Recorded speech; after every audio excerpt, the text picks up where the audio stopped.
It's not a bird, it's not a plane, it's Superhero Slate. It's a weekly podcast where we talk about everything that's great. Like movies, TV, superheroes. It's Superhero Slate. Oh yeah. Hello everyone and welcome to Superhero Slate, the show where we run down the latest superhero entertainment news. We love TV, movies, and superheroes, so let's talk it all out. My name is Chris. And my name is Mike. And this week, James Gunn and Peter Safran talk about the DCU status. And a little They're out sit-down there. review. They're chatting, and it was in person and not just random Threads posts. This is the, I think the only time I've ever heard Peter Safran give like quotes in something, right? Like, we've always talked about James Gunn. He's always out there. So Peter Safran had a lot to say. I'm very excited to talk about this with you. Mike, the other part, a lot of Marvel concept art made its way online this weekend, specifically yesterday, and we're gonna talk about that because obviously we are a podcast. You can, as Mike said, you might see these in your feed, but we're gonna talk about them, try to describe them as much as we can, but we're not gonna show anything because obviously this stuff gets taken off. We don't want a DMC takedown. We don't want the Marvel snipers on our tail. That's right. Daredevil gets born again this week, Mike. We are back 10 years after Daredevil originally started on Netflix. He is returning to the streaming status with, I guess, season 4, if you will. A soft 4 along the way and more. You know, we have a huge week of notes. Chris, I know it's always going to be big when you tell me days ahead of time that you already have pages of notes ready to go. So I won't. Housekeeping. I won't daddle too much at the top of the show. Housekeeping.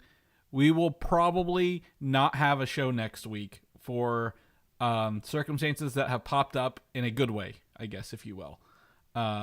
It'll be our little spring. It'll be our little spring break. Yes. I desperately still try to align my life with what it was like living in grade school, where there was breaks and I just love it.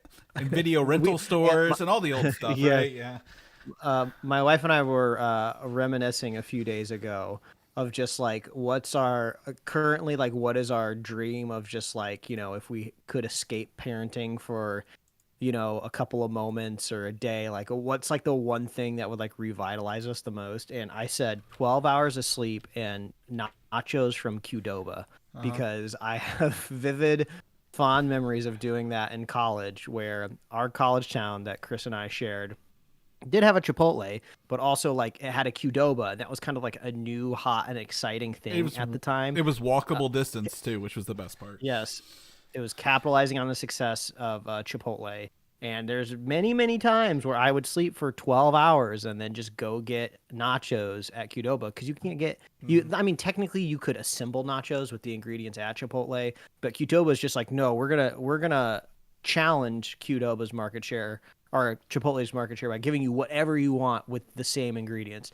They're always messier though. I feel like when I went into a Qdoba, like their line was just always like just like confetti with all the ingredients everywhere, but it was good.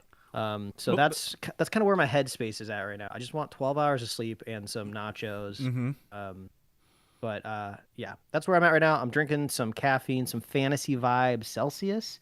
Okay. I haven't had this one before. The Mandarin Marshmallow, pretty good. It's all right. And I'm ready to like blow through some news with you. Cool. Well, let's go ahead and get the sad news out of the way. Legendary actor Gene Hackman, for those who on the show, played Lex Luthor in the original Superman movies, passed away earlier this week. Some weird stuff around this death. It's like, from what I've heard, Mike, that him and his wife his wife and one of their dogs passed away. I think it was like on the 17th of February, and they like just found him this week. So it's really sad stuff all around. But 95 years old, great actor. Recommend some stuff. We had to watch his movie The Conversation in Film Studies. If you're not watching Superman, you can check out Film Studies. Mike, we're from Indiana, and what movie was he in the 80s? There, you remember? Oh, Hoosiers? Hoosiers. That's right. He was the coach in Hoosiers. You know what? I honestly didn't know the answer, but there's like 2 movies from the state of Indiana, and if it wasn't Hoosiers, it was going to be Rudy. Rudy, I was going to say Field of Dreams. They filmed in Fort Wayne. But yeah, so absolutely. So we're sorry to hear that. He passed, but obviously, probably, Mike, correct me if I'm wrong. I still think he's like the best Lex Luthor that we've seen so far in Superman films. Even though he was just a real estate I feel like, evil guy, but that's what you I mean, do. it's Gene Hackman, so I feel like he's going to be the best of anything that he's in.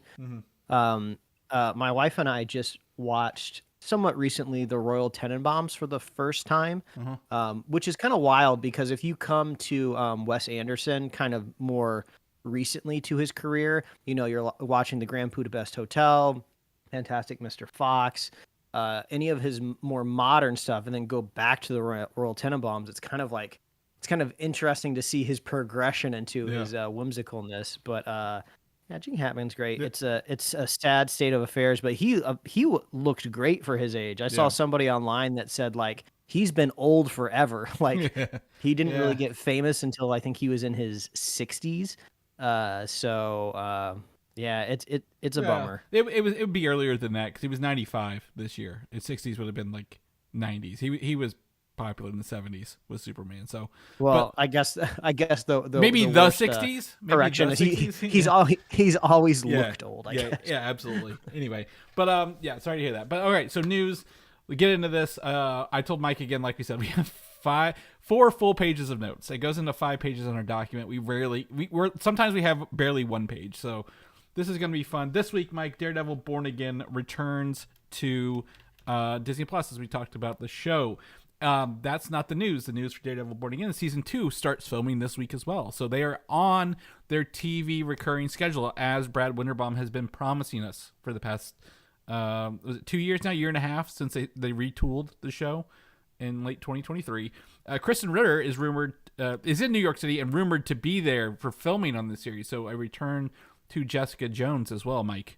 We know the Punisher is in this. We maybe we get a Luke Cage. I hope we don't get an Iron Fist, but they keep threatening that. I was gonna say he'd be fine if he was in it minorly, but continue. I mean, I would love to see Luke Cage just because if we're kind of continuing the Netflix universe and this isn't like a multiverse scenario, we would get to pick up and see where he left off. And at the end of his second season, he had taken the mantle of Cottonmouth. So he was being the bad guy, but in order to like keep order to Harlem, if I kind of vaguely remember the story. Yeah, he was like the king of Harlem kind of thing is what, Yeah.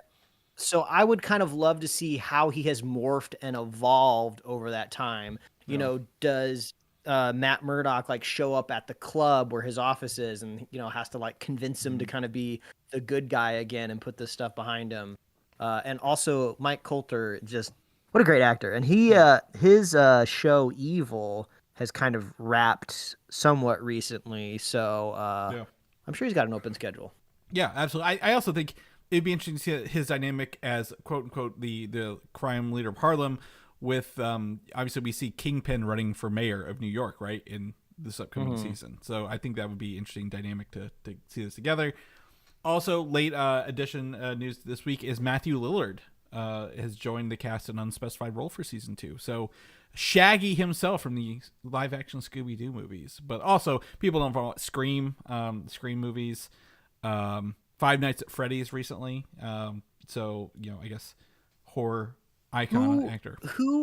We talked about this character a few weeks back. Who in the Punisher Netflix series? Who was the tech guy, like the guy in the chair? That's Micro, and Micro was played by Ebon Moss-Bachrach, who's playing the Thing. Yeah, that's right. And I feel like Matthew Lillard could be a good like replacement for the actor. Like for some reason I'm just getting like similar vibes of the character. I think Matthew Lillard is at least kind of seems like he's a little bit older, but I think that could be a fine replacement. So that's my guess. Yeah, replacement. One of the rumors is that he's playing a character called Mr. Fear, who is very similar to like a Scarecrow character, right? Which could fit in there. So I think he'll probably be a villain. I really think he's gone into his villain era with the movies lately, but But we'll see. They're filming. We'll probably get some set photos, right? That's what we love about. Mr. Fear has like a really cool comic book design. I just Googled him. Yeah. He looks sick. Yeah. So we'll keep you guys posted with that. But as we mentioned, the Punisher will show up in this. We've seen him in the trailers. With that, the news that the Punisher will be getting his own Marvel special presentation, confirmed by Brad Winderbaum, and it will be co-written by actor John Bernthal and Reinaldo Marcus Green, who is also directing. So he's directing that as well. Once this announcement was kind of out there through like all the red carpet this week, John Bernthal shared an image of the Punisher number 53 in a storyline called The Final Days, which is kind of like very similar to like how he is. Like he's going after Kingpin, and then he's like kind of has to decide if he's going to, continue the life of the Punisher or if he needs to change his ways a little bit. So I'm interested to see what they turn this special presentation into, Mike. We thought they were done with them, right? We didn't think we'd be getting any more.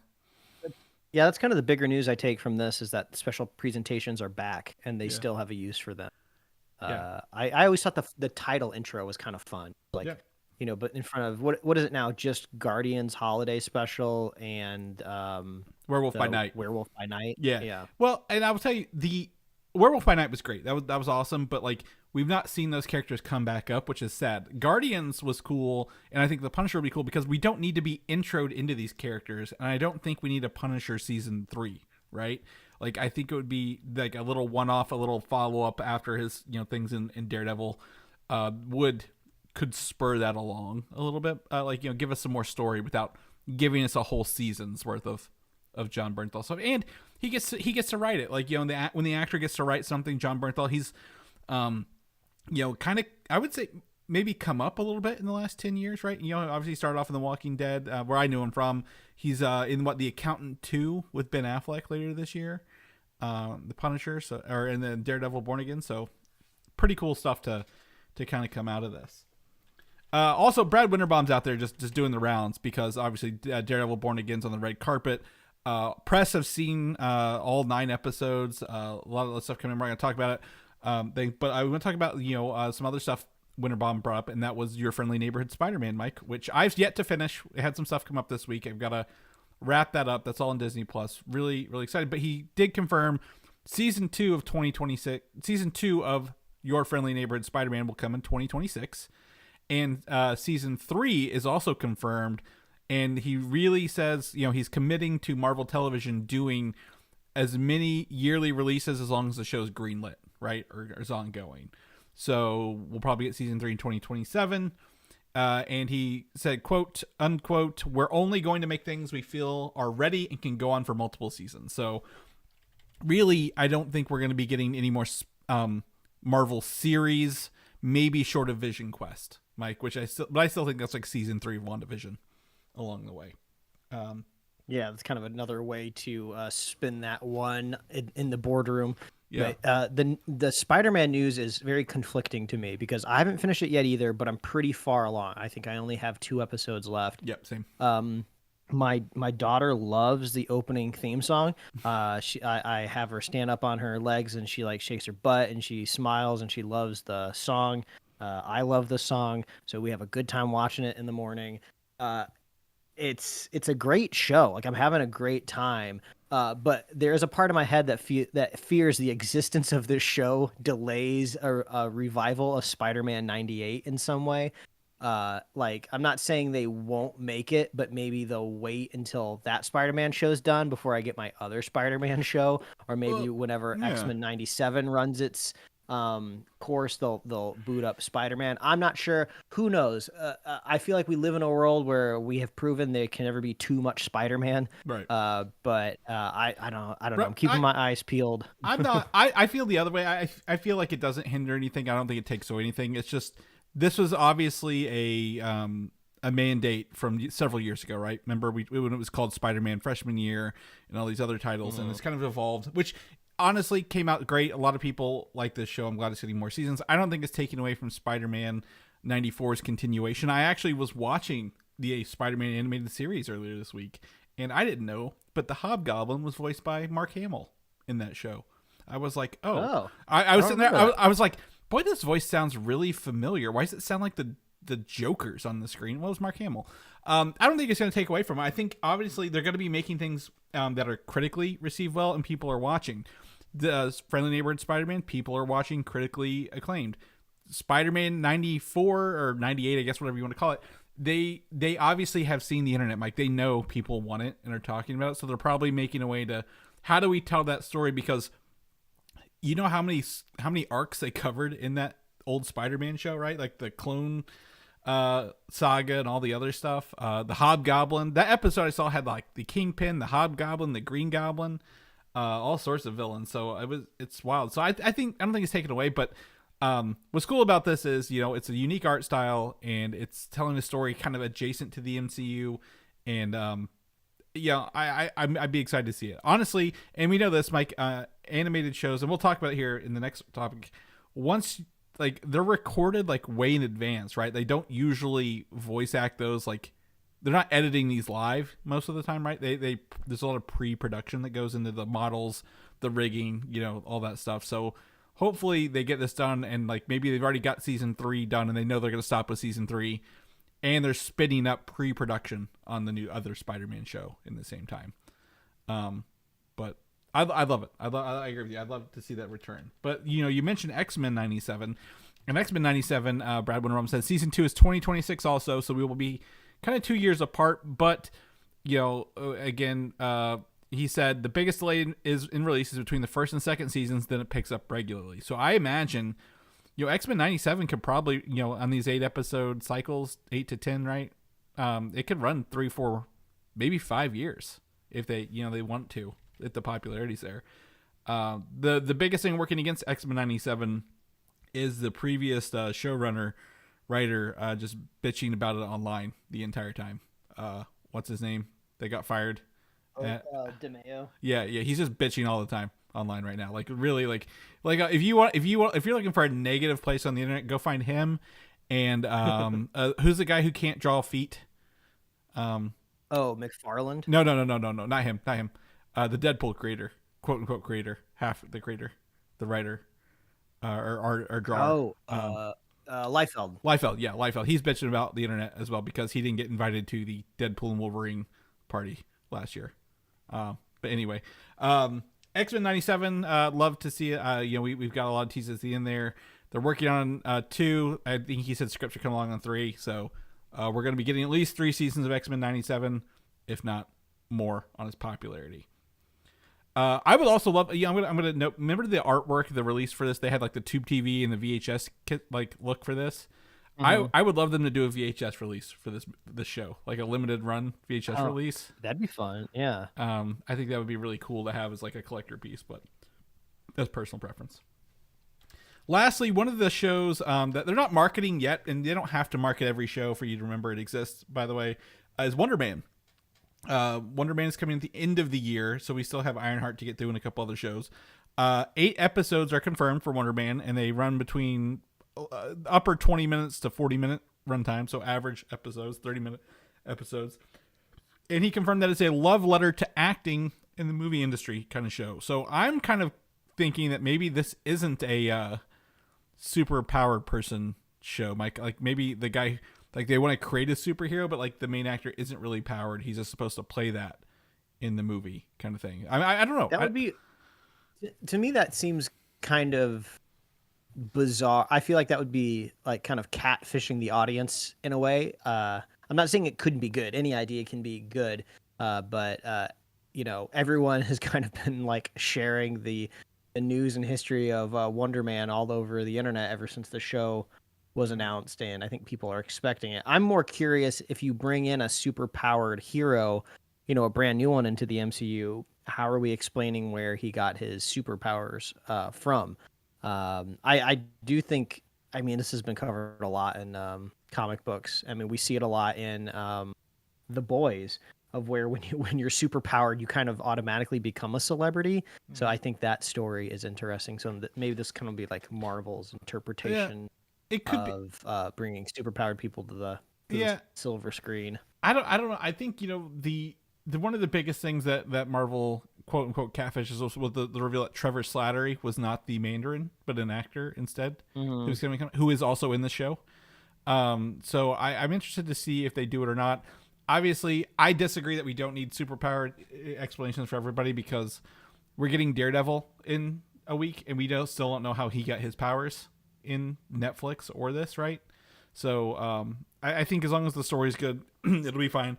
But I do believe that this is also a one-off series. I think this is going to be, again, a remnant of the previous era, where once that soft reboot happens, like we may not ever revisit this ever again, kind of along the way. So we'll see. I'm excited. It's looks to be a comedy. All right, the 20-minute mark here, and we're going to be talking about Marvel Studios, the concept art that I'm going to use this phrase very loosely, leaked online, but is actually posted online by a senior lead concept artist on their own personal art station. Apparently, it's been up for a while, and this isn't anything like new. Someone just found it and then shared it online over the weekend, and then all of a sudden everyone's like, oh my god, this is leaked, and now it's gone. The links are gone, but people have saved all of this concept art. And I will tell you again, this is not a leak because it was on a public site, and the employee has worked for Marvel for years, like absolute years, Mike. Even like doing concept art for Miss Marvel, the TV show, and beforehand. So we are a audio podcast. We do have some video stuff on YouTube. If you're joining us on YouTube, thank you. But we're not going to be posting this up here because all of these sites, Mike, as we mentioned, have been taken down. And usually, what does that mean when something's taken down after it's shared in mass? There is validity to it in some way. Authenticity. Yes. And I'm going to say this twice, once at the top and once at the end. Not all concept art becomes reality in the movies. I have probably 18 concept art books from the MCU movies and video games in my house because I like buying those at Comic Cons when I see them and I don't have them. There is a lot of concept art that never, ever comes to screen. It's just concept art that they're making while they're maybe writing the script or some bullet points along the way, right? Mike, you understand, you know the industry probably a little more than I do. The storyboards and stuff come along in drafts like early on, and then things change, but like that doesn't mean the artwork goes away. It was already made.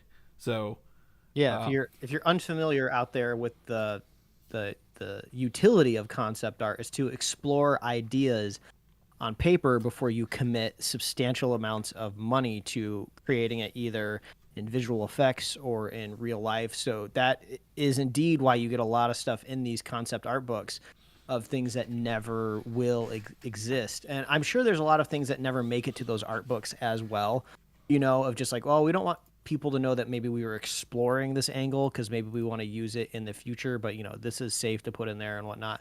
I wish I could remember some of the examples, but I did see some people who were posting galleries of images from current art books of things that never existed. So at the bottom of our show notes, our show notes are too long to put in YouTube. The very bottom link on this bullet point for anyone listening has a thread showing concept art from books I actually own as well, of concept art that never came to fruition, such as Ultron as a drone swarm, the Vision attacking Iron Man in Civil War, and Nebula with the Infinity Gauntlet snapping it in game. So you can see that these things are in old concept art books that never actually made it to screen, Mike, such as you were saying. Yeah, so I think that's just a caveat to say is we can't know for sure if this leaked concept art is what is going to happen truly on screen. Mm-hmm. But it is fun to speculate and take a look. Yep. The scenes or scenarios might not transpire, but if you see them maybe exploring the addition of a character in a scene, we could be like, oh, maybe this is a hint that this character is going to be in the movie. But if you're talking about something like Avengers Doomsday or Secret Wars, like we've said on the show a million times, I think it's kind of already heavily implied that everybody is going to return in some point for those two Avengers movies, whether you were in the MCU or you're David Hasselhoff, playing Nick Fury back in the day on VHS. So it's still fun to look at this stuff. And the concept art for this that was like the main page, which is fantastic for and Avengers Doomsday. Specifically, says 2022 through early 2024. This is stuff that was submitted and done over a year ago. And, honestly, how long has Robert Downey Jr. been attached to this? Like maybe 6 months, right? Like obviously they may have done some stuff with him in it. Like I'm gonna be honest, he's not in this artwork at all, but like they knew Doom was going to be in it. They've been working on it. So like a lot of these things may never come to fruition, but the script's changed. Things are evolving, right? As people come on board and they say what works and what doesn't work with our story. So none of this is in stone. This may have been their first edition iterations. I took I'll send this if Mike wants this, I will send this to him. I took a PDF of the entire page of all the concept art that was leaked of this stuff, and I'm just gonna kind of go through some of the Doomsday stuff. I will just say it is heavily reliant on the 2015 Secret Wars series. You can tell that by Mike, I don't know if you saw, there was a Doctor Doom and he's on a throne and there's like kind of medieval era people around him. I don't know if you saw that one. And there's also essentially a Hulk village that is in medieval stuff as well. And all this stuff has been making me think. I think that this is very much Avengers Doomsday, and this has made me come up with a theory, Mike, before we go into Fantastic Four concept art. Is that what if Avengers Doomsday starts and this Battle World / Doom's World, whatever they're going to call it, already exists? And then Secret Wars is people starting to find out why it exists. Like the story is finding out why it exists, how it came to be, rather than the kind of working forward. Like we're not working into a battle world in Secret Wars. We're working backwards where everything exists as is. Why does it exist as it is? The characters are on like solving it out as it goes. And then Secret Wars is the battle to return everything to the way it was, or get it wrestled out of Doom's hands, if you will. Like a storyline we haven't been told. It hasn't been told like that in Marvel yet. Yeah, there could be we're always looking at it from the point of view of the characters that we have known in the movies for a really long time now. But yeah, there is a chance that we could just start right off in the film with everyone from all these different universes that we don't know. And then maybe our characters get added into the mix and they're like, hey, what's going on? How is this battle area existed already? That could be a fun way in. There's a lot of is it Marcus or McFeely that's writing? I mean, I don't know the difference between either of them, but I know just one of them is writing the movie, right? Yes, one of them. Yeah, I don't know which one it is, but like, it would be different than like saying like, the other way in the comic books, it was like, oh, we're building this and this is how it was built and everyone remembers it. Like I think it would be an interesting way to tell the story and like an interesting like hook into Doomsday. Like, hey, this world exists and now we're being, we have whoever the characters might be in it along the way. A couple other things from it other than the Hulks, and that is Star-Lord is the Vision's roommate, it looks like, in one of the concept arts, if you've come across that. And then that the Star-Lord is also like maybe leading the Young Avengers team, which I think would be an interesting dynamic in Battle World or this Doom World, whatever it would be.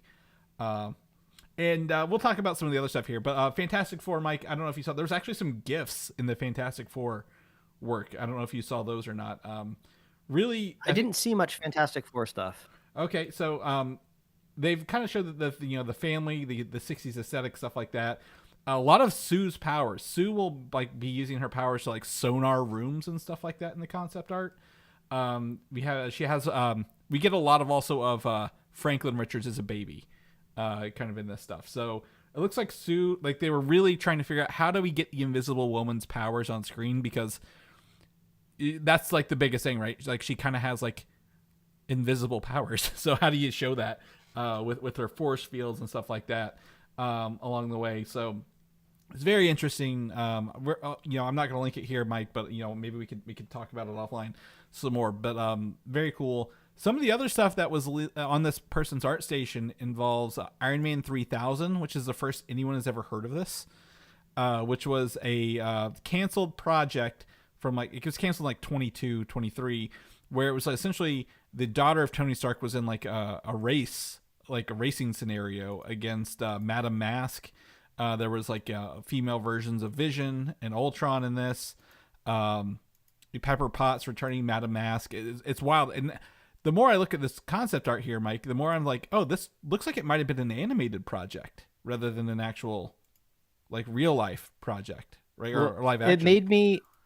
It reminds me of that What If episode where they kind of did car racing. Yeah. Already in a way. I guess if you're using something with Tony Stark's daughter, you're going to have to kind of build in a time jump in some way. Mm-hmm. So I don't know if maybe this was planned later on down the line until the character aged up. So possibly it could still happen in some aspect. If you get to one of the pages down there, there's like a dude with like blonde hair and like a handlebar mustache, and he's like, his proportions aren't movie proportion, like real life person, like animated proportions.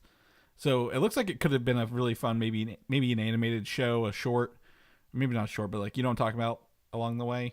But we never even heard of this. This hasn't been on any leakers or scoopers radars in years. So, I was like, this is really cool to kind of look at to see, how this works. How does, Tony Stark's daughter get into car racing and all this other fun stuff along the way.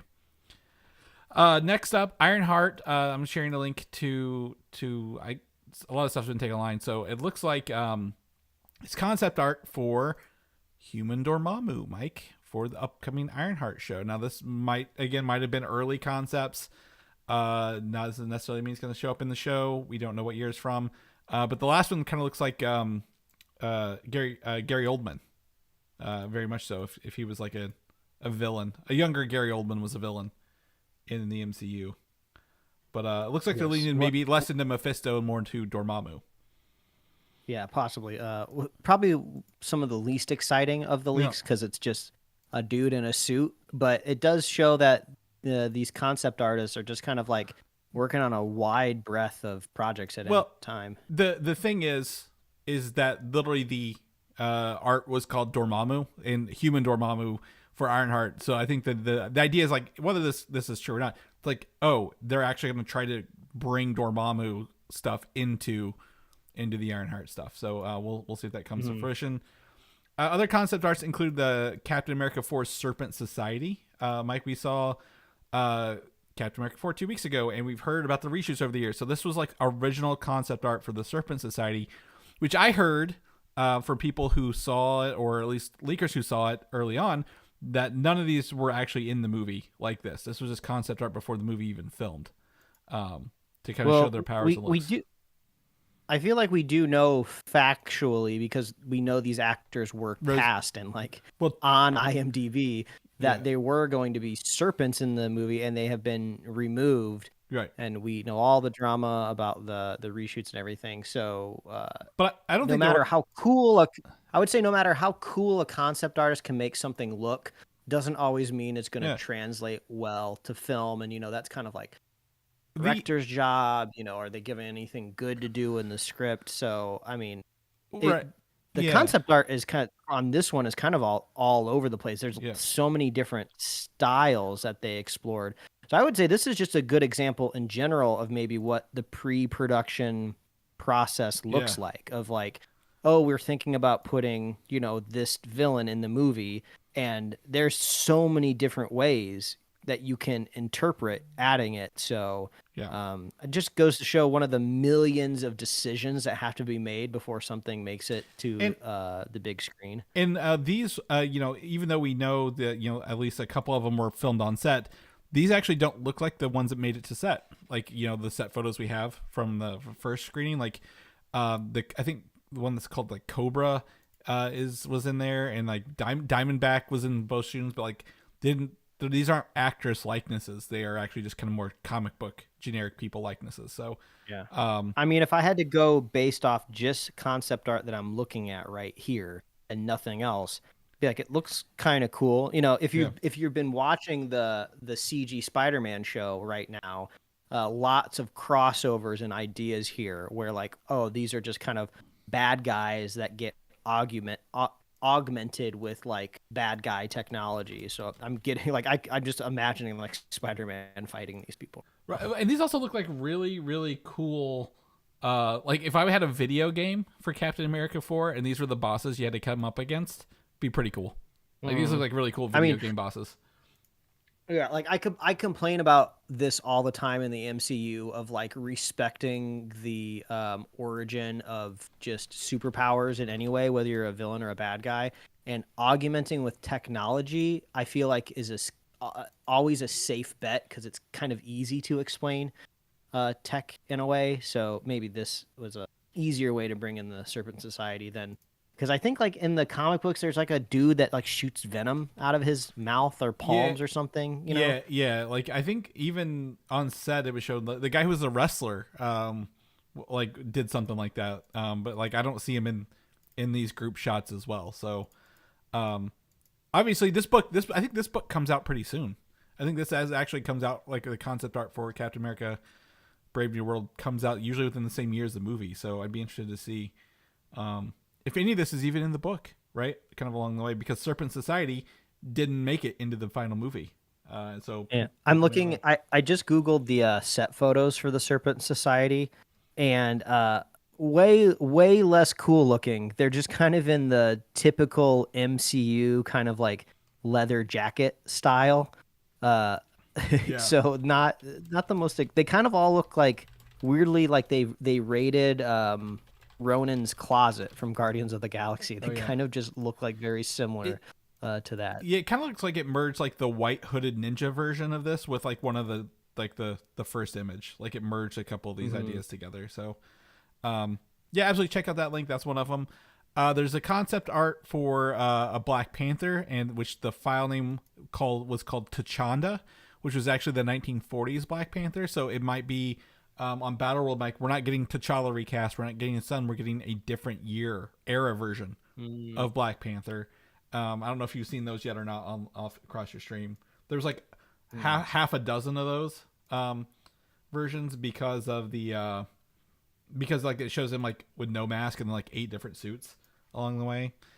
And then lastly, Jocasta. Jocasta is essentially the daughter, I guess, of Vision in the comic books, and they've got like a live action version of that concept art out as well in this list. So if you come across these, you will see them. I hesitate to link anything here because they will get taken down.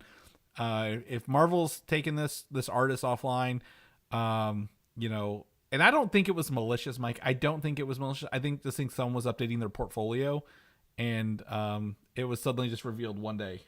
So yeah, my guess is if the person did not know that they weren't allowed to post this stuff, it makes me think that maybe they weren't like a full-time, in-person, employee. Like maybe this was a freelance or like a contract type position. So they're just like, yeah, I've been off the project for a couple years now, and I think it's probably safe to post this stuff. And everyone's just like, no, bad.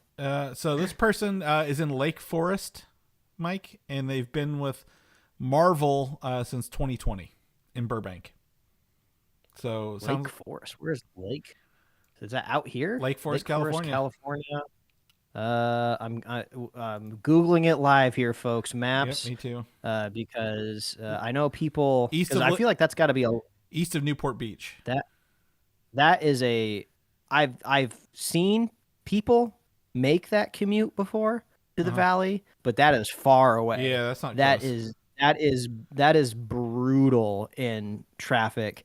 Just for example, right now it's a Sunday afternoon, probably going to be one of the lighter traffic times during the day, and it's an hour and 3 minutes. So you can safely double that during rush hour. Yeah, well, if they started in 2020, a lot of their work could be remote, but like they're close by. So, because I found the artist on LinkedIn. So they're a senior concept visual development artist at Marvel Studios for the past 5 years and 2 months. Probably the last time they worked there. I hope it doesn't hurt them too bad. I mean, their work is good. I mean, all of the images that we've looked at, I think, are really cool. I think there's a lot of craft there. It's a bummer that So here's going to be my takeaway on this, Mike. Number one, I don't think this was a marketing gimmick, despite people trying to say that it was online. Oh no, that's the dumbest thing I've ever heard. Marketing gimmick. But can I tell you, my hype level for all of these upcoming Marvel projects is at an all-time high. after seeing stuff rather than just talking about it. Like, does that, like, I feel, yes, they might get, like, some sort of penalization, but, like, boy, did they do them a favor by making literally Avengers Doomsday a top trending topic on a random weekend before I guess Daredevil dropped. And in the week after, the DCU interview, like, not even trying, just accidentally someone found it. So I like looking at this stuff. It's fun for me, makes my wheels turn in my head, but I don't think these are spoilery, Mike, in any way, as long as we keep reminding ourselves that not all concept arts become reality at the end of the day.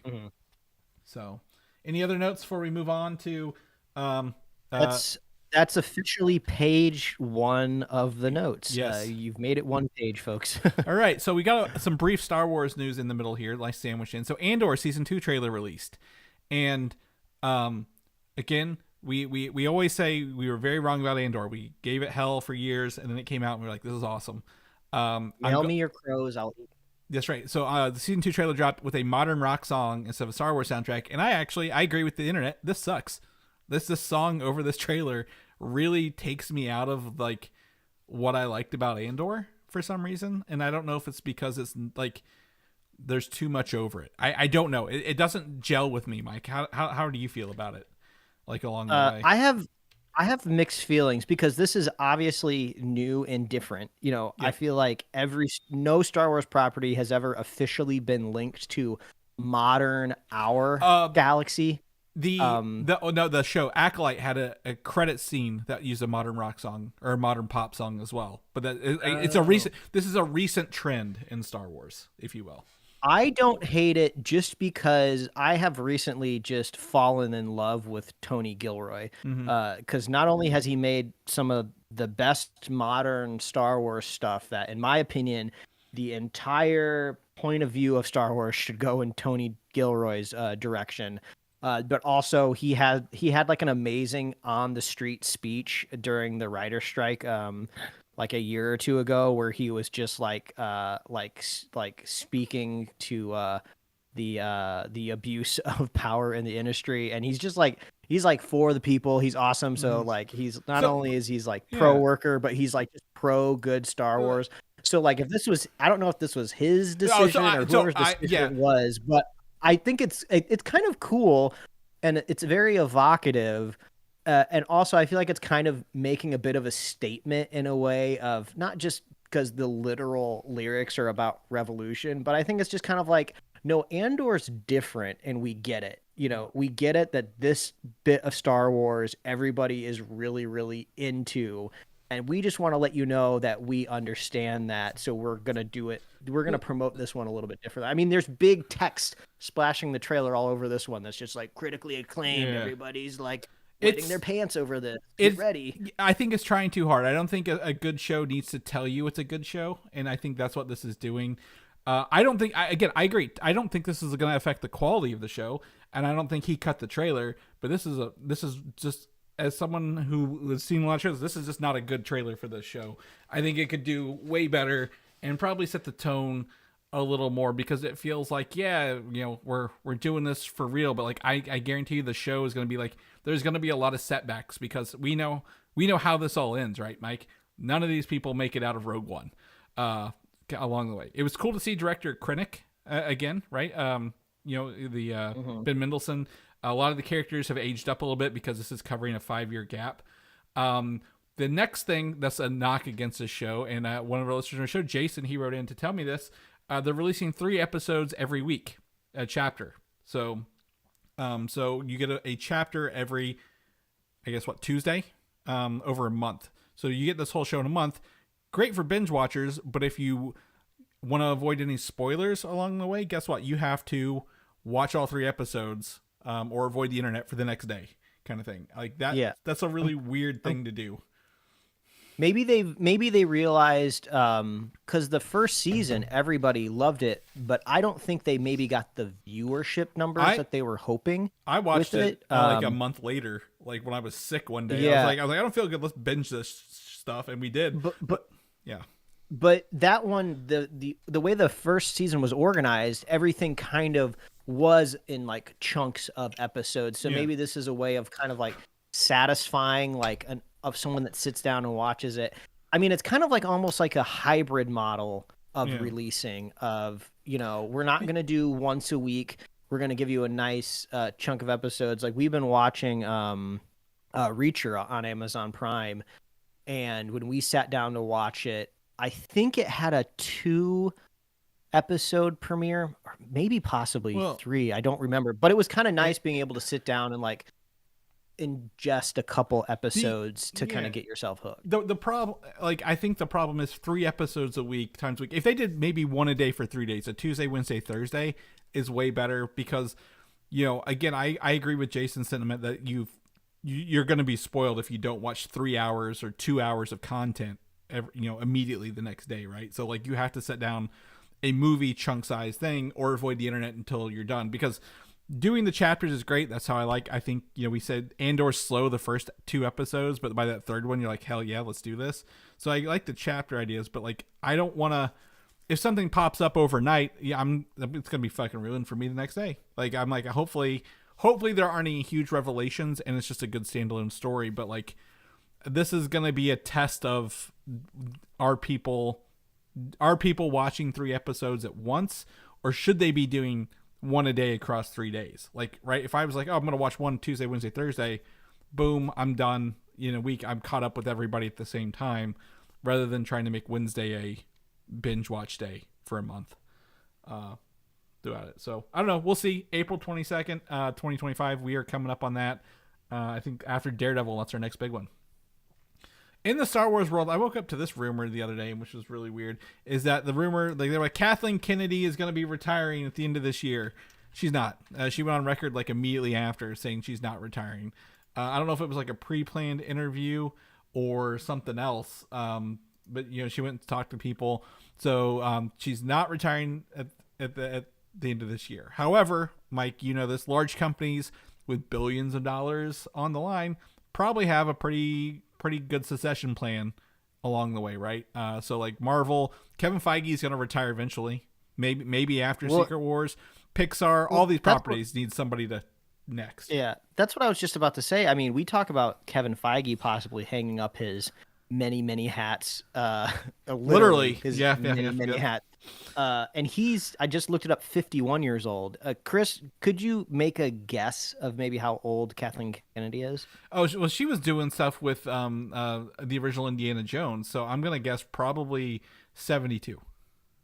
She is, great guess. She is 71 years old. And we are not we're not trying to be ageist here, but if you just kind of look up the general retirement age in America, I mean, she's past it.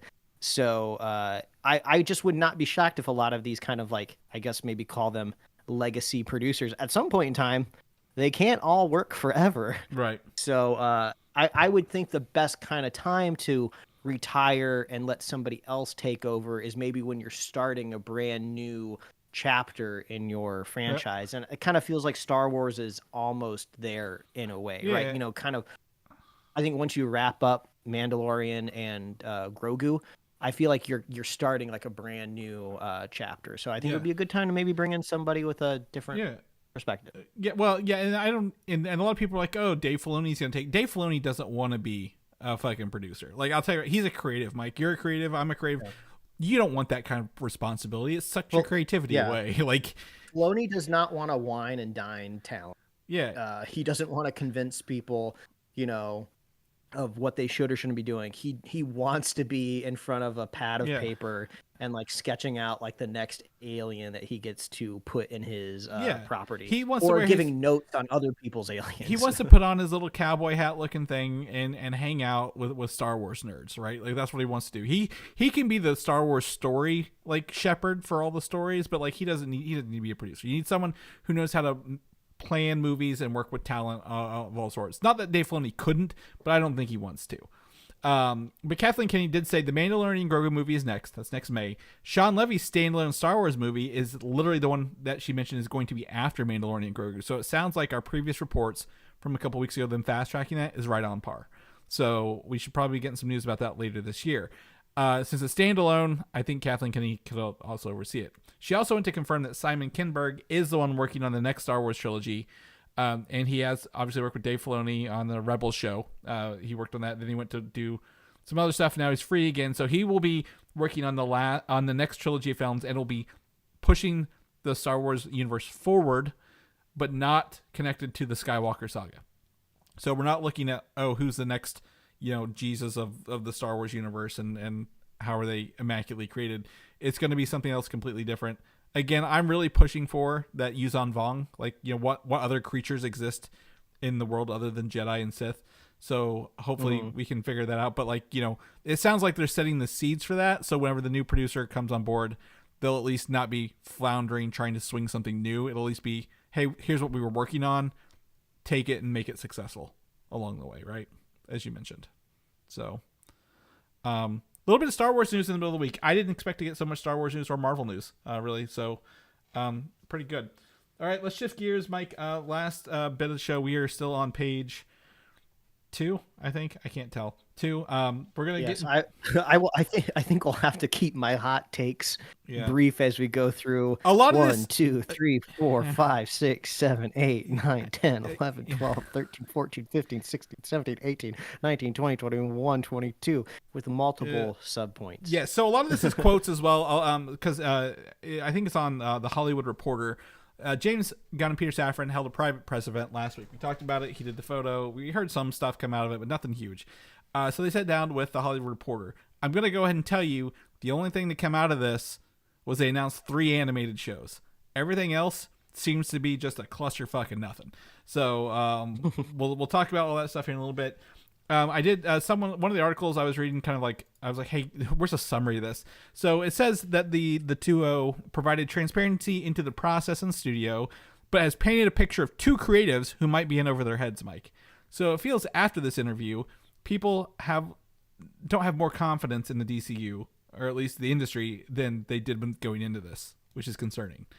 Sometimes, I feel like I have 2 initial reactions because I was pretty struck when I read that bit in our show notes.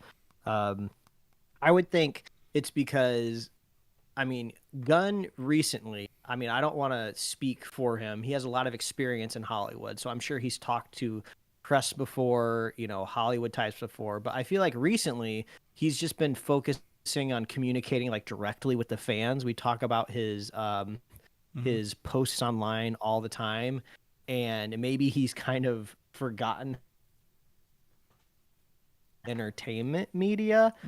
Because if he's like sitting down with a reporter and a professional, maybe some of the in over their headness comes from the fact that maybe Safran and Gunn maybe aren't as in sync as they thought they would be maybe at this time on projects. Yeah, and that's kind of what it is. So like literally I was reading it and like sometimes I think it was like maybe the one of the movies down here, I'm gonna have to scroll down a little bit.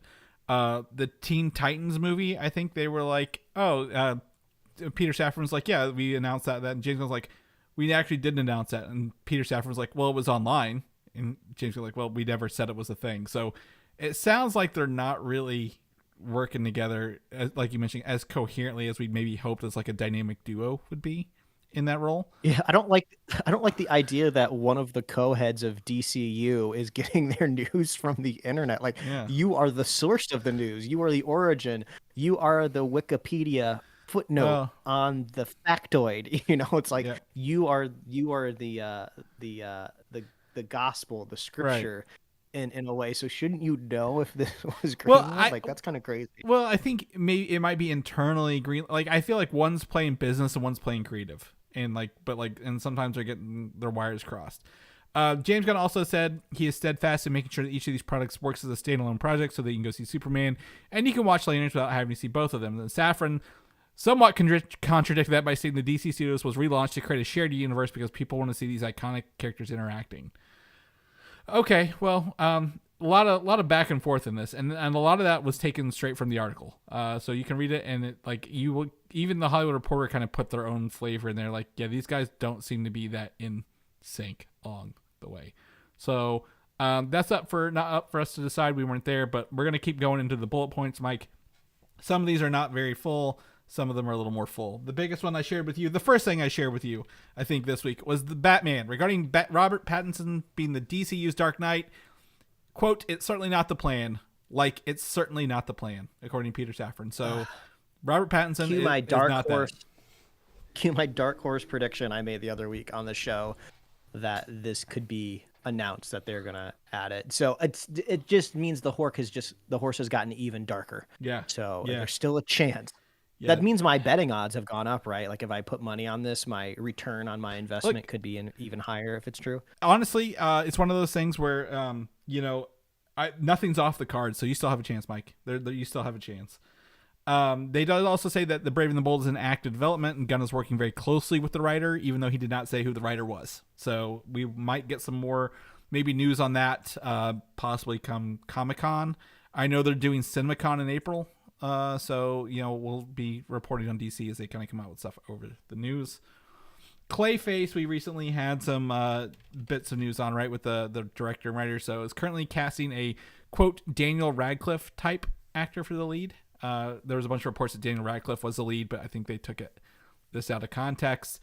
Peter Safran has described this as a body horror film, and Gunn said the idea is for it to work as a pure horror movie for someone who doesn't care at all about DC. So this sounds like the least connected film of the ones so far. This kind of sounds like they're gonna almost like Jokerify Clayface in a way of like it technically is in the DC universe, but not really. I mean, I love the idea of Daniel Radcliffe. He has done so much since Harry Potter that I don't even associate him with the role of Harry Potter anymore. So that is a phenomenal achievement based on going off of like some of the 8 most iconic movie appearances of all time as one character. I would love to see him. Can I also tie in Robert Pattinson as who was also in Harry Potter and Twilight, being able to distance himself from Twilight so far, despite the fact he was mocked horrendously online for that for years. So two awesome actors. But it's Clayface coming out. We've got a writer. They got a script. They got a director. They're looking for cast. So we'll probably get into some more of that later. Superman, Mike. We are in the Superman territory. So Gunn has walked back his take on reshoots. Previously, he said he's like, we only did pickups, no scenes, but now he's claiming to have reshot more stuff. I don't care. Really don't care. But one of the, not necessarily in this news article, because this was before this press event came out, a best source inside says people watching Superman screenings think it is terrible. What do you think about this? Do you think Superman is terrible? I think he's going to make a competent film, but I don't think it's that bad. Yeah, the only way that I think this could go terrible is if Gunn has just totally just gone all in on all of his worst instincts. Because I think at any given script that Gunn writes or is given, I think he can make a competent film. Is it good enough maybe to build an entire franchise off of? I don't know, but his entire IMDb history is full of competent films. Right. He's a good director. Maybe he might not always be the right fit, but there could be a possibility that with his given power at the studio, and really the only person that could possibly maybe overwrite him being Safran, and maybe if they don't want to ruffle, I guess Zaslav. But who knows if he can even? He makes normal decisions as a CEO. Yes, exactly. But like we talk about how like when James Gunn gets a little too full of himself, he makes some decisions like in Peacemaker that we feel like maybe were a little too gunny in a way. So I could see it being terrible if he went full gun. You never go full gun for a whole movie, but I would be shocked if it was quote unquote terrible. Yeah, and honestly, where I read this from, they were like, oh, people said it's good. And then like the best, this quote unquote source wrote them and was like everything you said's right, except everyone doesn't like this movie. So I'm interested to see. I want to know in 6 months, Mike, if this is actually something or if it was nothing the whole time, right? Like, I don't know. We'll find out. The other thing that kind of gives me an inclination that it might need some love is they've hired marketing mastermind Ricky Strauss, who recently came off the head of Apple TV Plus. He's worked at Disney and Hulu in marketing for 12 years before that. to do marketing campaigns for this movie with his like his own I guess company, I guess. So hiring someone of this level and quality means they have to have a success on this, right? Like literally, if you're hiring one of the best people in marketing, it means you want it to land very, very solidly out the gate. So that means they are putting some love in this. I'm glad James Gunn isn't doing all the trailers and marketing for it because, obviously he's got a lot on his plate. It's not that you do a bad job, but when you have everything on your plate, like running a studio, you don't need to be cutting the trailers. Like let somebody else who's a professional do that for you along the way. So I've also linked his Ricky Strauss's profile here as well, so you can see all the stuff he's worked on kind of along the way. So to see that, yes, he is, as someone in marketing for my daily job, I knew this name right away, and I'm like, oh, they're serious about this. They're going to have some quick fire stuff here. The Amanda Waller series is most likely not filming in 2025. James Gunn says that we've taken a couple of cracks at it, but haven't been able to land. It's been a bumpy road. So that's probably why we haven't heard anything on it.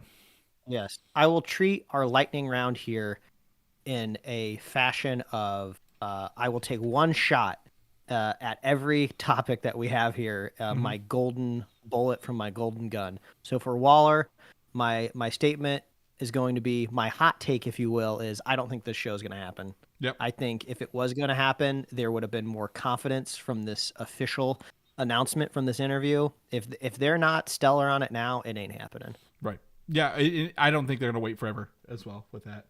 Unless it's like a sequel of Peacemaker Season 2 somehow.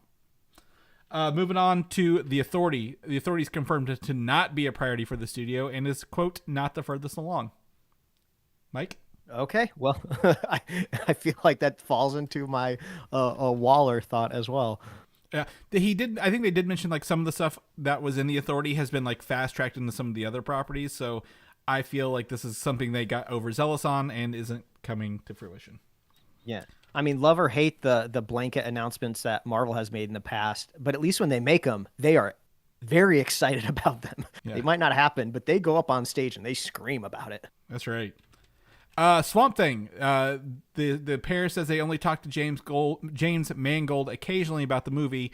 Well, he's also currently working on Star Wars before Swamp Thing, so I feel like this is just going to be whatever the schedules free up. What do you think? Yeah, where's the hype and excitement for this? Right. For this content, it seems like they are just kind of like, oh yeah, maybe we got a little too excited at the beginning and we're walking things back. I feel like if you're leading a studio, you should be very excited. It seems like they're not excited about some of this stuff. Yeah, like that original slate has just fallen to fucking pieces, and this didn't make me feel any more confident about it as long as they talked about it. Oh well. Moving along, Booster Gold. Is currently at a standstill as well. Peter Safran says a showrunner of this.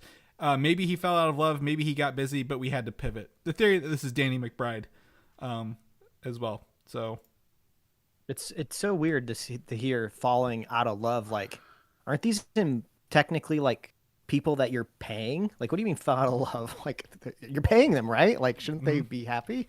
That's odd to me.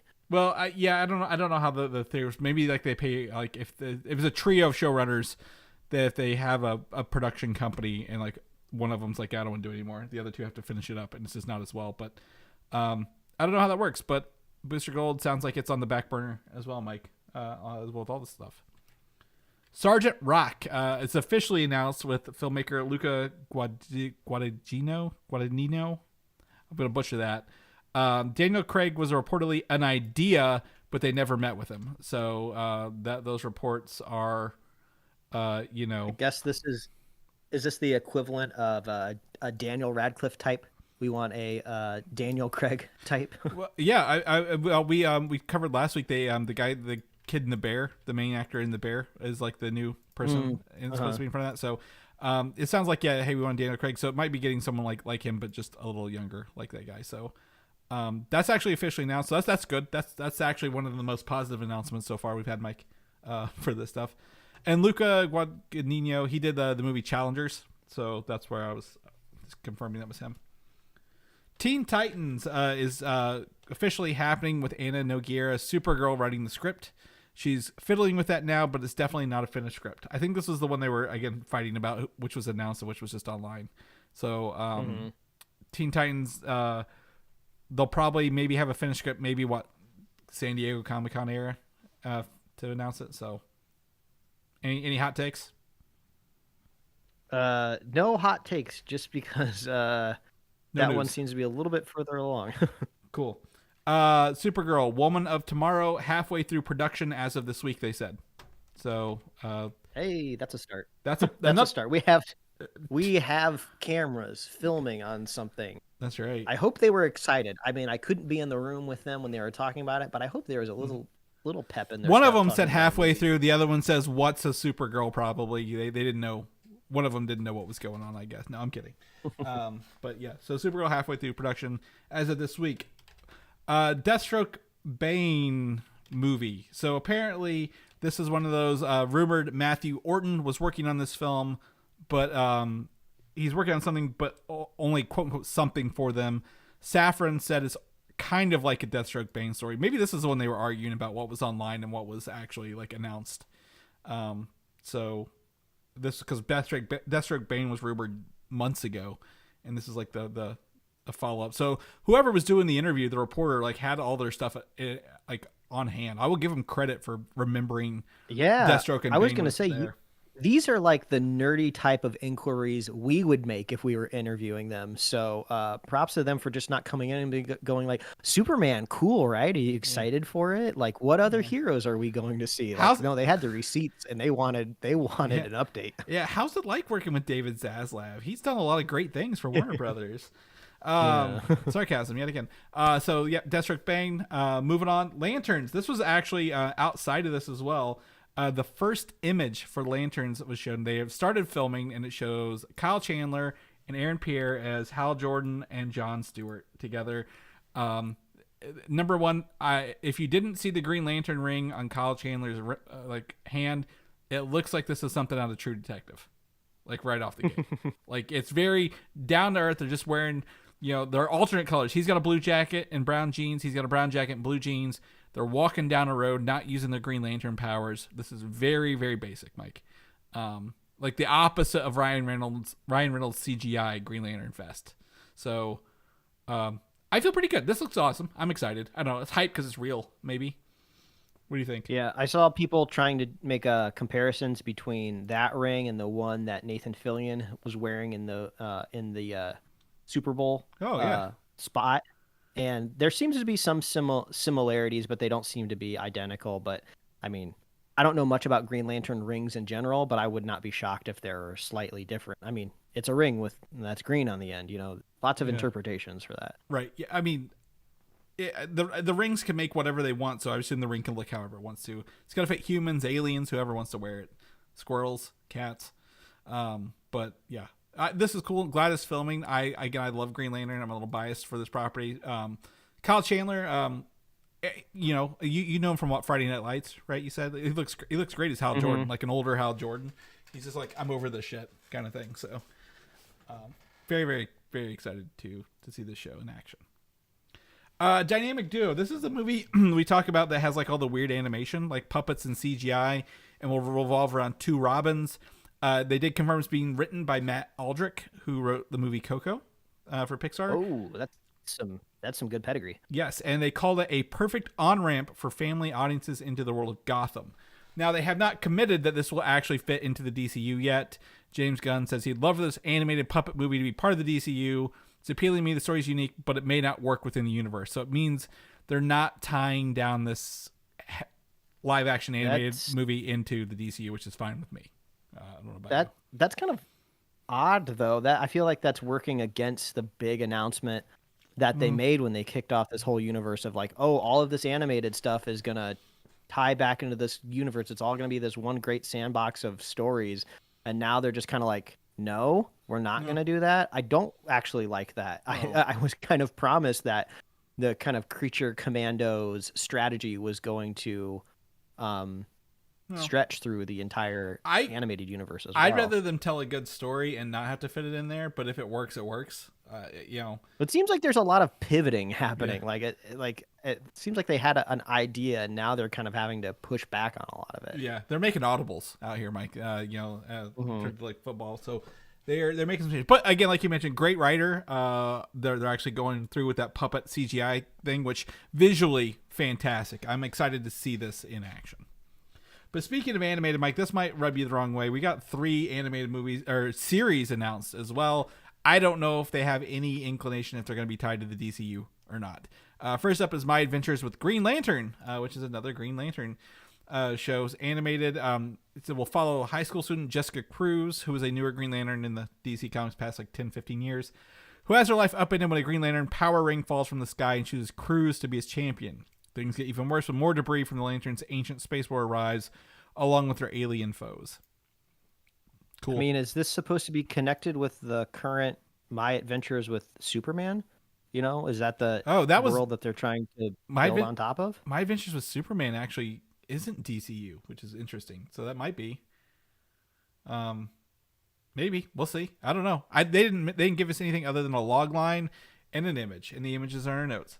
The next one's Starfire, Mike. I know we're getting Teen Titans, so Starfire is an interesting announcement. It's an animated series that follows Starfire's adventures after she uses an ancient spaceship she discovers on her home planet of Tamaran to escape her planet and explore the stars. Along the way, she'll meet space biker Crush, plant-loving Fern, and the magical Princess Amethyst of Gemworld. And together they will uncover the deepest reaches of the DC universe, save space dolphins, surf Technicolor nebulas, and boldly soar into the unknown. I mean, if I had to, are these kids shows?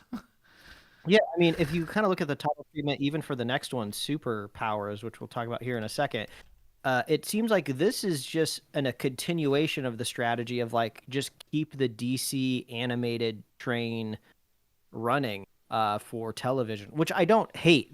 I think the issue I have with the dynamic duo point is that is supposed to be like a feature film. That is them kind of dabbling in the world of creative animated cinema, like kind of what Spider-Verse and Mutant Mayhem has been doing.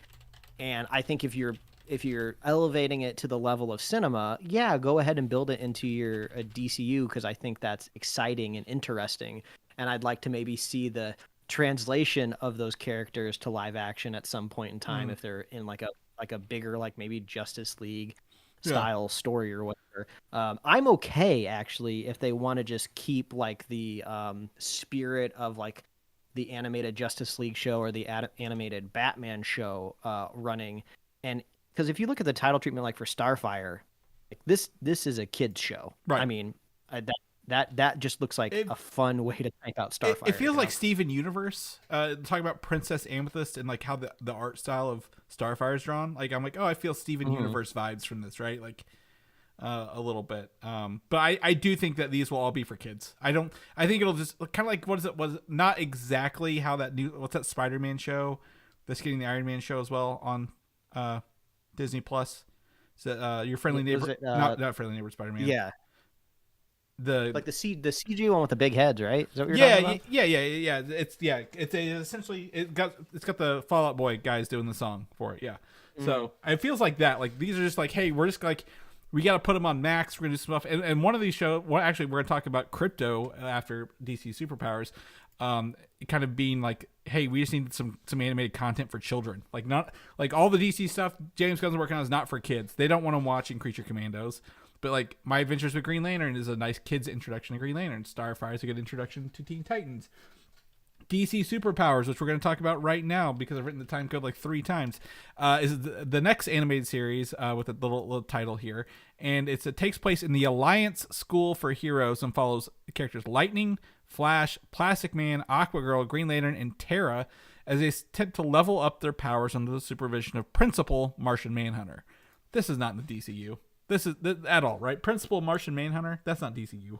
That is exactly how a kid's show works along the way. And you don't I don't think you introduce the Flash to your big cinematic universe through an animated show either. That's a heavy hitter, when you reintroduce that character, especially after the Ezra Miller debacle. you got to do that strategically and smartly. Yeah.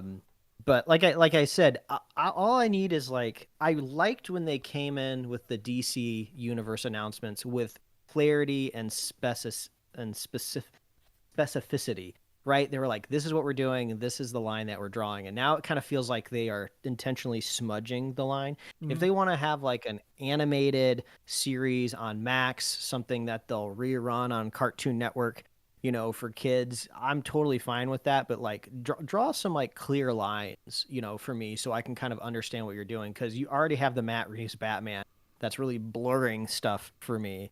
So I think that would be. I think helpful. you're the only person like, worried about Batman Matt Reeves thing. I don't think anyone's getting that confused. I don't think they know the answer yet. I think that's the truth. I don't think they know what they need to do yet. They need to see how some of these early projects perform first. Well, so, you know, to me, it's kind of like, you know, being in a job, you get a new manager, they come in, they want to shake everything up and put their impression on everything, right? Without actually learning how the business works. And I think that's what they did. They came in and said, this is what we were going to do and what we want to do. And, you know, everyone has to deal with it. And then they come to find out, like, oh, shit, there's more actual things, verticals to this than we realize. We have to make things for kids. We can't rely on Creature Commandos, because if kids don't watch DC stuff, guess what? They're never introduced to it, and they won't know the characters anymore. I'm really surprised they didn't announce a kid's Batman. Like, where's your kid's Batman show in here, Mike? Like, to get Batman and Superman into play. So that's kind of really interesting. They chose all these weird ones rather than, hey, let's remind like 3-year-olds, buy your Batman toys, buy your Superman toys along the way. When Marvel's like, yeah, hell yeah, kids stuff. They'll give kids all the shows. Give them an Iron Man show. Give them a Spider-Man show. Hell, give them a Falcon show. I don't care. But yeah, it's just interesting that they've kind of gone down this road. And the last bit of news from this is an animated Krypto shorts. So they are taking Krypto, the 4 seasonal Krypto the Superdog shorts set in the DCU, with the first set to drop in September, October. And Safran said it's definitely the Krypto you fall in love with in Superman. He's a terrible dog. I think the terrible dog thing was a joke, but if this is this Groot? Is this I Am Groot short? Yeah, that's what I was gonna say. This gives me Groot vibes of just like take it or leave it. It doesn't really matter whether you watch it or not. Right. It's a passion project for James Gunn because they modeled Krypto after his own dog, kind of thing. It sounds like so. All in all, before we get into the last bit, which is a video game thing, which is just bad news all around. I don't feel like I came out of this interview, Mike, knowing any more than I knew last Sunday. Do you feel did it shift you in any direction? Like, it maybe moved me down a notch because, like you mentioned, there's no confidence here. There's no solid announcements. This wasn't Fandom 2025. This wasn't Comic-Con announcements. This was like, yeah, I guess we're working on stuff, or nah, we're not trying that anymore. So yeah, like we knew we were gonna get still promotional images eventually from that Green Lantern series because it's starting to ramp up. But yeah, it just kind of sounds like, I don't even know if the intention was for them to kind of clear the air. It seems like they were just asked a lot of questions and kind of figured out how they had to respond to it. It seems like there wasn't a lot of maybe media training ahead of this, or like it seems like they should have fielded the questions. They should have said, hey, what are your questions? Let us work on the answers together and then come to you, whenever we interview. But it sounds like they just showed up and said, just ask us whatever, we'll answer. And like nothing was really coordinated. And I feel like this puts a lot of negativity on it because it just means that they're saying no a lot. It seems like they should have gone the total opposite direction of make their own announcements. Don't sit down for an interview. Drive the message yourself. Do like the classic type of like Marvel announcement where officially state what you're working on and moving forward, and then don't bring up what you're not working on. And then we, the scoopers, the talkers, the influencers, we will just determine by the fact that you didn't talk about any of this stuff that you're not really focusing on it anymore. It seems like that would have been a more of a positive way to get us excited, but or at least say, hey, we made this announcement and we were very ambitious, but we realized we need to focus on what works first to start, and then at least giving us a better explanation, like, yeah, we just fell out of love with it. Like, that's not a really good answer. That doesn't make me feel like you know what you're doing when you're going to work every day. Yeah, that's like, are you telling me at any given time you could announce something and I'll get excited for it, and then a couple months later you'll be like, we kind of fell out of love with that idea. Yeah, I don't like that. I Like don't that either. possibility. And I don't think that works. Like, again, they answer to a board of investors, and David, they may not have the autonomy that they initially said they were going to have, right? Like, we need to answer to investors and boards and people who have the money, and obviously the kid stuff. That's smart. They should have said, hey, we're going to have DCU kids line, early on. They didn't. They obviously didn't think about it because they were like, oh, we're adults. We want to make edgy, Creature Commando shorts, and he's only worked on the Suicide Squad and Peacemaker, so of course it was all edgy stuff, not thinking about what do kids need along the way. So Yeah, as a podcast that has been doing this for 500 plus episodes, obviously we can say we're fans of this type of entertainment. We as fans, we're not owed information. We're not owed leaks or news announcements. So I don't feel like, I don't know why they feel the need that they have to go out there and like tease us and dangle stuff in front of us, because this is what happens. It just ends up kind of like backfiring and like sizzling out right in front of us. I feel like the better approach is just like only talk about stuff in a positive way. Like it's not like we're like keeping like a scorecard on a piece of paper and going like, oh, they didn't announce X amount of stuff, I'm upset, and I'm going to remember all this stuff when I go to the theaters. The only thing that they owe us is just a good movie, a good TV show, so we don't feel like we're wasting our money on a ticket or wasting our money on the monthly subscription. I feel like they got this all backwards. And maybe this is just like the growing pains of creatives being put in charge of a big studio. They have to figure out like how this all works. Say what you want about Kevin Feige and Kathleen Kennedy, but whenever they talk with confidence and they talk with the facts they know. They don't overshare and they don't argue with anybody like with them, right? They only give you what you're supposed to know in the little bits that they want you to know, and this was the exact opposite of that. This was two people who didn't know what was going on at the same time, and it kind of and it always gives them plausible deniability, because the news media, the entertainment media can run with the idea of a TV show or a movie over and over and over again. And, Marvel, they don't have to go out there, deny it. They don't have to go out there and say, yes, we're doing it. We just wait until they officially say something. I feel like, DC wants to be their own thing, but, don't shy away from the strategies that are working, right? Because this last 20 minutes of the show has not really gotten me hyped. I mean, really nothing has gotten me hyped. So it's funny because I was like, until this, I was like, oh, we're going to talk about all this stuff. I don't have a good feeling about it. It's just going to be us just talking about in circles over and over again. But then the Marvel stuff leaked this week, and I'm like, hell yeah, I'm hyped over concept art because it's actually tangible, even though it may never come to fruition. All right, the last bit of news here. Gunn and Safran are heavily involved in video games at Warner Brothers, according to them. And they, quote, literally sit with the guys that run the studios underneath JB, whether it's NetherRealm or whether it's Rocksteady, sit with them and talk about characters and stories we're interested in and that they're interested in. Then, literally, the next day, Warner Brothers Games has canceled the upcoming Wonder Woman game that they've been working on for years and closed 3 studios, Monolith Productions, which made the game award-winning Mordor games and their Nemesis system, which is now locked behind a patent until 2036, Player First Games, which did Multiverses, which is shutting down in April and will no longer get updates, and Warner Brothers San Diego. So imagine saying, yes, we work with all the video games and Warner Brothers. We love them. We're doing stuff with them, and then immediately close 3 goddamn studios like the next day. Ugh. Like, that is like bad timing on all behalfs. Like, literally, I wonder, Warner Brothers could have waited to announce it before this, or even not even brought up video games in the conversation. Yeah.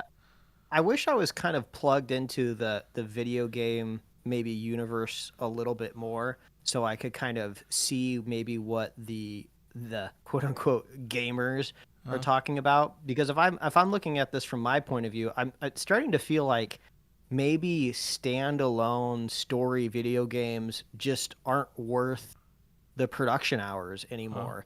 You have you have games out there like these buddy. live service games that are just like raking in So, cash, yeah, like Marvel, nope. like Rivals, Fortnite. That's like they're cash generating machines, and then it's just like, oh, you want to make a story driven Wonder Woman game? Well, how are we going to monetize that? And they're just like, well, nope. It's completely the other way. Warner Brothers tanked with Suicide Squad Kill the Justice League. Remember that game that was delayed like 3 times?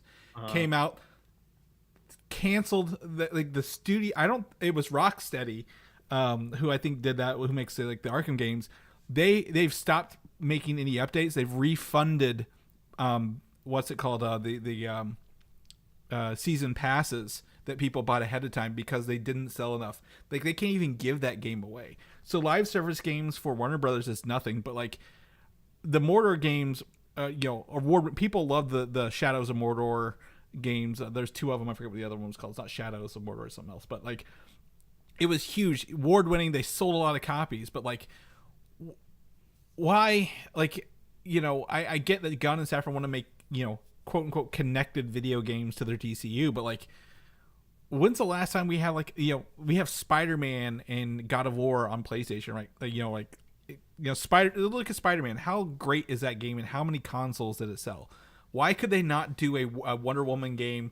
Because she has like the best storyline. Like, you can upgrade it, she can get mythical weapons and stuff that's not real. She's got good attacks. Like, this is like Wonder Woman's like the perfect single player game to live in between Spider-Man and God of War. And I just think Warner Brothers, like David Zaslav, doesn't want to focus on video games, like, because he wants to cut costs. Another theory is on this game, Mike. They were very far along. Gail Simone, comic book writer, was actually, I think, oh my gosh, what's it called? Consultant on it. That they're gonna Warner Brothers is gonna use as another tax write-off, similar to how they canceled all the movies. Like, they're going to say, oh, we couldn't get the game done. It's a tax write-off, and it's all financial rather than actual, like, smart decisions behind it. That's actually probably the right angle I think you're exploring there. Yeah. With I don't think Zaslav has much time left at Warner Brothers Discovery, and who knows if even Warner Brothers Discovery has much time left. That they've talked about breaking that up again. It could be sold off again. Yeah. So video games take a long time to make, and I feel like Zaslav is not going to kind of, outlive in a way the video game. So it just seems like he's making all of the decisions right now to juice the stock price as much as possible, so he inflates his compensation, and then he exits. He gets his golden parachute. Then somebody else has to come in and figure out the long-term strategy of a video game. Yeah, because Mortal Kombat's doing great. The Batman games do great. Even the VR one that came out recently was good. But like, it's just sad. Like, again, the video game industry is a lot like the tech industry right now. It takes a lot of investment early on and stuff like that. One of my favorite games I've been playing is Balatro, like a single person made this like poker style game. That's very basic graphics. So it's like, games are such a hit or miss, but like, it's just, boy, the timing on this, along with them saying that they work in the video games at Warner Brothers, was just, I was like, God damn, you could have at least waited a week to announce it, like, away from the Gunn and Safran interview about video games too. So it feels like it's kind of mirroring Hollywood in a way, where kind of like the middle budget movie is kind of disappearing, and you either have to be a giant franchise movie or you have to be a little indie flick. Kind of feels the same about games. You either got to be like a little indie game that goes viral, and you really hook your players on a fun gameplay loop, or you got to be this big juggernaut that pulls in cash and becomes just an entire universe on its own. And these kind of like middle games are just like, well, we're not going to take the risk on it. It's not enough to just make a little bit of money. You have to make a lot of bit of money, and that sucks. So, but anyway, Mike, I know we've been going to this for like an hour and a half. We'll wrap it up here. If people want to know what you're doing, what you're up to, buddy, where can they find you at? Yeah, they can find my webcomics at pickledcomics.com and liferewardsrisk.com. Chris, if people want to find you, where can they find you? You can find me on Instagram, Valdan87, VALDAN, or video games of the same name, if they're still making them. people want to know more about the show, where they can see all these notes. I literally had to trim the notes to get this into YouTube today. We have too many words. So if you want the whole show notes, you're going to have to go to our website because it's going to be cut off. Where can they get all that good stuff at? Yeah, superheroslate.com. That's the best place to find all the things that we do here at the show. We have an awesome upcoming release calendar, which is helpful for me. I use it all the time when we're recording the show, so I can see when things are coming out that we're talking about. So head on over to superheroslate.com. You can find us on Apple Podcasts, YouTube, Spotify, hell, wherever else you're listening to the podcast. I know, Chris, you sent me an article this week that like YouTube is now like the number one place where people like discover and listen to podcasts. So I don't even know where else people are listening outside of like YouTube and Spotify and Apple Podcasts. But I'm sure we're on all the other players you're listening to as well. I think that's you're right. Cool. We are. I make sure we get there. I make sure we get there. Yeah. We got merch, superheroslate.com/store. We love hearing from you. We love it when you reach out. Let us know what you're watching, what you're excited for. And we love our super fans. If you want to be a super fan of this show, all you got to do is share the show with a friend. Share the show with a buddy. And I usually say we'll be here every week, but our spring break for the show is next week. So we'll take a little itty-bitty break next week, and then we'll come back to hopefully some more hype around some of this DC stuff. We'll have Daredevil to talk about a little bit, so that'll be nice. Mm-hmm. But obviously, mega episode before we hand, and then I guess we'll see everybody next week. Or 2 weeks. 2 weeks. Bye. 2 weeks. Yeah, 2 weeks.